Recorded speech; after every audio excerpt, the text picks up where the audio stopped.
Akhir-akhir ini saya sering dipanggil oleh banyak orang, kepala sekolah, komunitas, dan masih banyak lagi.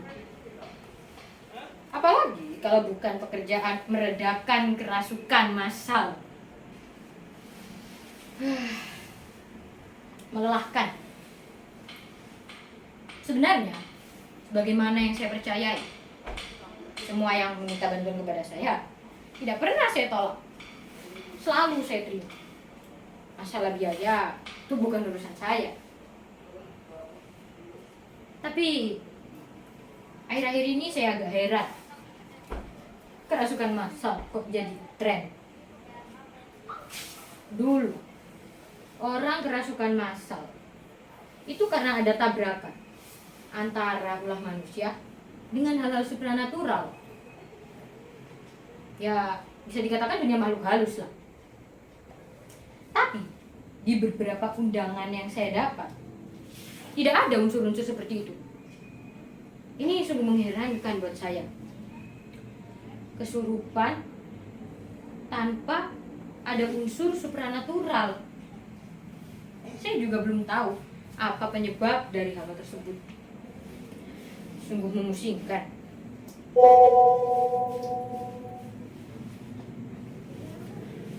Sebenarnya saya telah menerawang jauh ke dalam alam supranatural. Ya, sebagai orang yang diberi kebiasaan, sebenarnya bukan hal yang sukar untuk mendeteksi hal-hal tersebut. Karunia ini tidak pernah saya minta, tidak pernah juga saya cari. Dia datang dengan sendirinya. Sehingga bukan hal yang sulit bagi saya untuk melihat hal-hal yang tidak bisa dilihat oleh orang-orang biasa.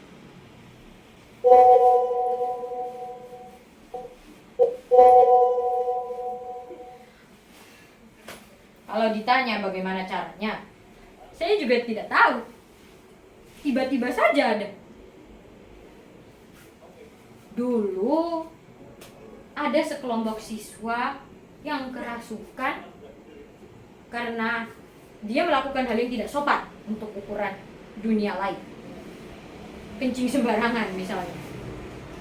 Ada juga sekelompok komunitas yang memutuskan untuk tinggal di sebuah rumah yang usianya 300 tahun. Sebenarnya hal ini mudah saja untuk dijelaskan ketika kita kenal dengan istilah fisika, di mana ada istilah energi, jenis, dan lain-lain. Sama halnya seperti ketika kita bertanya-tanya, kenapa di Samudra Hindia kita bisa tenggelam, tapi di Laut Mati kita tidak? Apa Anda tahu kenapa danau itu dinamakan Laut Mati?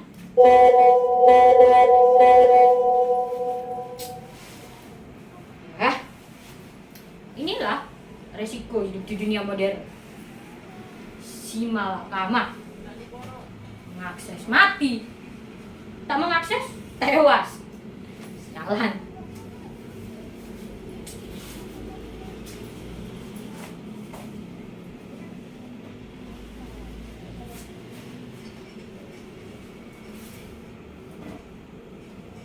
Sampai di mana tadi?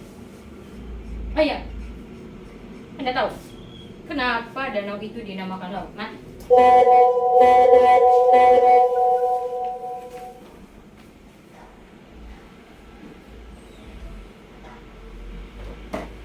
Siapa suruh orang punya 2 handphone? Kok mau-maunya didikte oleh orang yang tidak dikenal? Laut mati. Ya, karena tidak ada unsur kehidupan yang bisa hidup di dalam air yang kadar garamnya tinggi. Tertinggi di dunia. 32%. Tidak usah takjub. Apa Anda pernah merasakan praktikum semasa sekolah menengah pertama tentang telur yang akan mengapung ketika dimasukkan ke dalam air garam yang kandungan garamnya tinggi? Nah, sesederhana itu. Pengetahuan-pengetahuan inilah yang sebenarnya bisa dengan mudah digunakan untuk menjelaskan hal supranatural. Tapi kalau bicara soal karunia, saya tidak tahu. Saya bisa karena ada. Ya, gitu saja lah ya.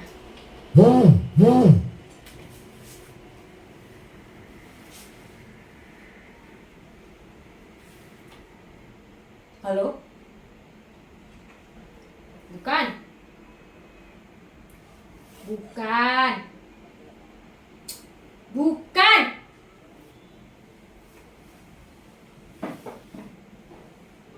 Sudah salah sambung. Ngejak. Dibilang bukan, bukan. Salah sambung kok nekat bang.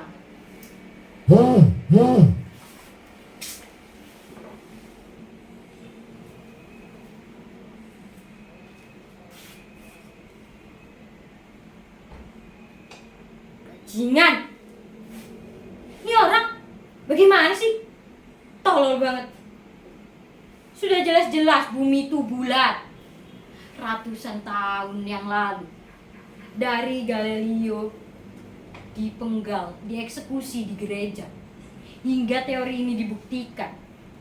Kok masih ada orang yang berpikir bahwa bumi itu datar seperti piring? Coba saja naik ke bukit yang tinggi. Lihat, di mana-mana ujung bumi itu melengkung. Blok.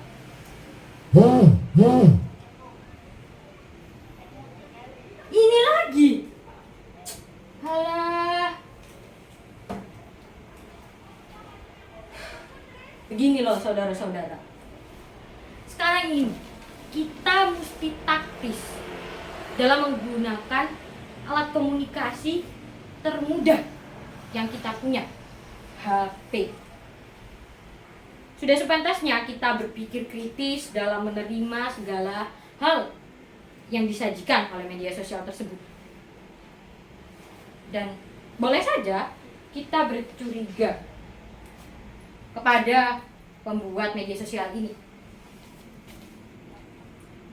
Gunakanlah paradigma internasional. Siapa yang tahu secara faktual kalau ternyata media sosial ini digunakan oleh negara adidaya untuk menelisik dunia ketiga? Tapi sudahlah, masyarakat kita ini masyarakat pasar. Masyarakat yang dengan mudahnya diiming-imingi oleh barang-barang baru tanpa ada kajian kritis. Sikat. Masyarakat kita ini sumbunya pendek, gampang tersulut. Ada status baru, makan. Padahal kita tidak tahu kalau ternyata status itu dibuat oleh antek, atau bahkan oleh orang yang mengidap penyakit emosional medsos yang bahkan tidak punya kesadaran. Masyarakat kita ini masyarakat yang hina. Mudah sekali diombang-ambing, mudah sekali diadu domba.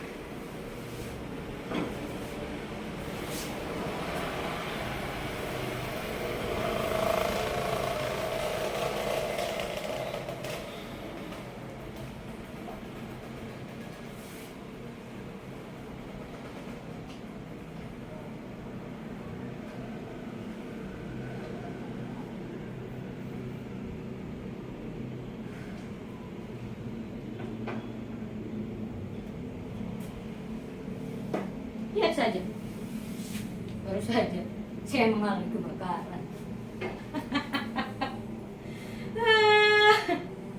Untuk apa juga saya mengalami kebakaran? Dari mana orang-orang menyatakan kalau dunia maya sekarang beralih menjadi dunia nyata? Dari masa abad informasi. Abad informasinya sih ya. Tapi apakah masyarakat kita sudah pantas dan memenuhi syarat untuk menjadi orang-orang terdidik yang siap menerima informasi tersebut? Tunggu dulu.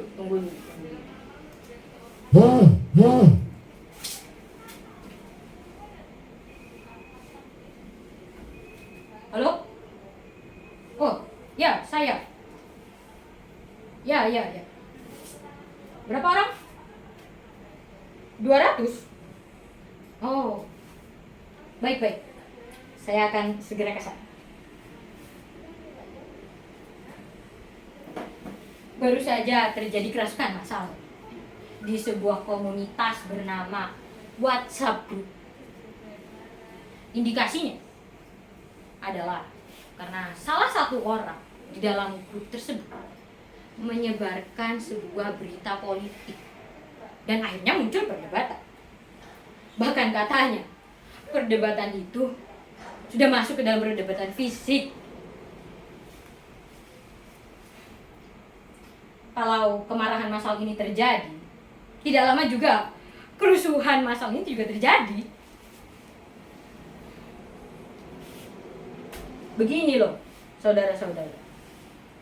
Seperti yang saya katakan tadi di awal, kalau fenomena ini bukanlah fenomena supranatural, melainkan fenomena sosial. Orang-orang ini tidak bisa mengendalikan media sosial. Bahkan media sosial lah yang mengendalikan mereka.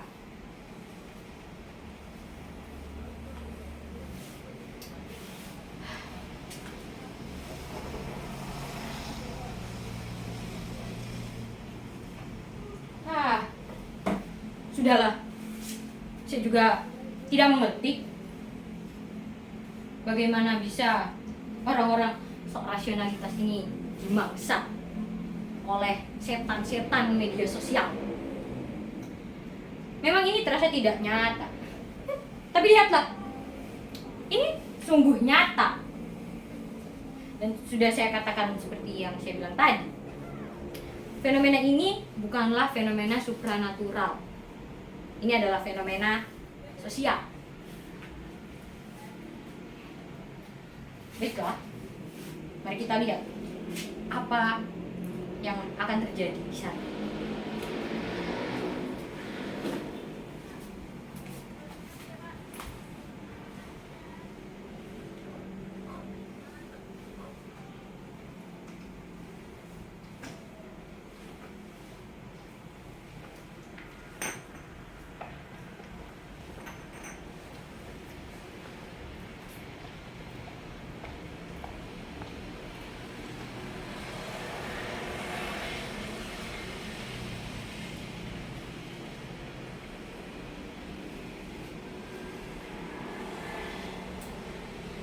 Tunggu dulu.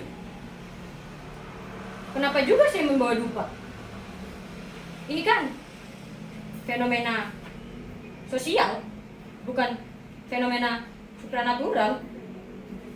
Ya sudah, biarlah.